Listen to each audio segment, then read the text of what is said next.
Hey guys, John Rettinger here. Today, Google took the wraps off of Chrome OS, and I want to explain to you a little bit about what it is and put to fire some rumors that may have been spreading about Chrome operating system. So first, Chrome OS and Chrome the Internet browser are two distinct properties. Think of it like Internet Explorer on your PC and using Microsoft Windows as your operating system. Two distinct products. Chrome OS and Chrome browser, while they share the same Chrome name, are two distinct products. Chrome browser is just a fast internet browser that you can use on PCs and soon to be released publicly on Macs, and Chrome OS is a complete operating system that's going to be coming sometime early next year. Google just unveiled bits and pieces of it today, not even a beta or an alpha build, just sort of peeled back the curtain just a little bit. So let's talk about Chrome OS and what's new and neat about it, some things that you might be looking forward to.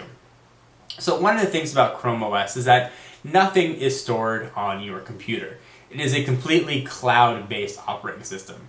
And what that term cloud-based means, it just means all your files are stored on a network server.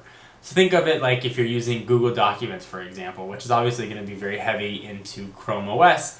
Those documents aren't actually stored on your computer, they're stored somewhere else. Or if you use Gmail and you log into your Gmail all the time, those aren't stored on your computer, those are stored on Google servers. This is going to be in much the same way. So if you've got a friend running Chrome OS and you're running Chrome OS, all you're going to need to do is just type in your username and password on his or her computer, and you're going to see your full desktop with all of your applications, settings, files, and folders. So it's a very minimalistic operating system. It's not as full-featured as Linux, Windows, or OS X. It's mostly for those people who use the internet and use web-based applications. Chrome OS looks a lot like Chrome. It's got the same sort of tabbed interface across the top. And I'll put links in the sidebar to videos that Google has put out about Chrome OS in case you're interested. I can't put them in here, but if you want to check them out, you can view it there. So you're going to have a full menu array of icons and application choices, primarily Google properties. So things like Google Talk, Google Documents, and things along those lines, and Google Chat will all be played very heavily. You're going to have what's equivalent of a start menu or your applications folder where you can drag down and open up these things called panels. Panels open up other windows just like you'd expect from any operating system. You can minimize and move them around. But essentially what you're working with is a browser with applications running on top of it. And they're all web-based applications running on top of it. So think about back when the iPhone was first released and Apple was relying heavily on web apps.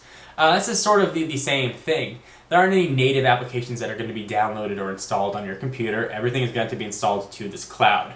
So, but let's say you've got a digital camera or something, for example, and you want to pull some of your pictures off it while you're using Chrome OS and email them off to a friend, or even make some edits on Picasa or Facebook. Well, you can still do that because it is still an operating system.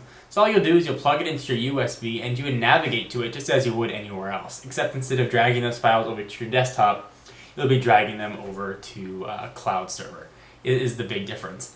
There's been a few cloud operating systems that have come and gone, but nothing's really been a mainstay or had the marketing dollars or pushing power of Google. Right now, Google is saying they are going to support, this is sort of going to get geeky on you, the x86 and ARM CPUs. They're also saying it's only going to be able to be installed on flash-based hard drives, so solid-state hard drives. So no spinning platters, although I'm sure there'll be ways to get around that. Google is making this a completely open operating system. So we'll have access to the source code. People will be able to change it any way they want. Wanted to give you just sort of an overview of Chrome operating system, and so you can understand what you're going to be hearing a little bit. It's a web browser with applications built on top of it. When you're using it, it looks just like Chrome with a little bit of a tab to the upper left-hand corner with some of your applications. So guys, hope you found this useful. I'm really curious what you think about Chrome operating system, whether or not you find it useful, not useful, whether you want an OS in the cloud or whether you don't trust an OS in the cloud. Leave text or video responses. I'm just very curious to hear what you guys have to say. Anyway, I'm John Rettinger from TechnoBuffalo, and I will see you in the next video. Bye-bye.